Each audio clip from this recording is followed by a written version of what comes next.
Yo mga idol, musta? Mandrigma Sports. Sabi nga pala, ating pag-usapan, Barangay Nibra, Chris Newsam, mapupunta na nga ba sa kamay ng Barangay Nibra at Bunpisumal? Bibitawan na, pero bago na nga yan, kung bago pa sa aking channel, huwag mong kalimutan mag-subscribe at click ang notification bell para like kang updated sa tinitid sa punta natin. So September 3 na nga ang magiging rematch ng ating Barangay Nibra kontra sa kupunan ng Blackwater Bossing.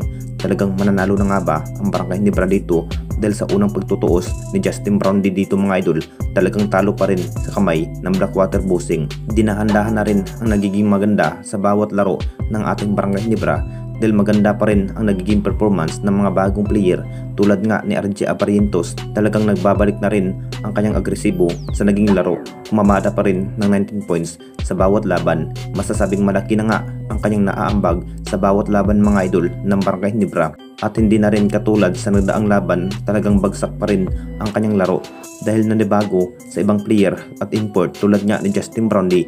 Ang plano sana ng ating Barangay Nibra, kunin na nga ba ito ang isang Chris Newsam bilang player ng Barangay Nibra dahil matindi pa rin ang kinakailangan ni Coach Tim bilang magdadala sa opensiba tulad nga ni RJ Abarientos at Stephen Holt at Scotty at Japet Aguilar. Ito pa rin ang pinaplano ng ating Barangay Nibra na mapupunta ang isang Chris Newsam ng Barangay Nibra.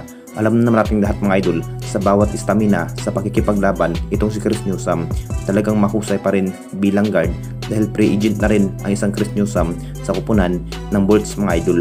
At dito na naman tayo sa isa pa nating balita, Bunpisumal, bibitawan na ng Barangay Nibra. Alam na nating lahat mga idol, hindi natin nakita ang nasabing player na si Bunpisumal na mabibigyan ng mahabang playing time sa bawat laban ng ating Barangay Nibra. Marami pa rin ang nakapagtataka kung bakit mas mabibigyan ang mga bagong player ng mahabang playing time kaysa kay Bunpisumal sa loob ng mahigit ng isang taon mga idol bilang player. Talagang na parang walang kumpiyansa pa rin itong si Coach Tim sa naging laro ni Bunpisumal.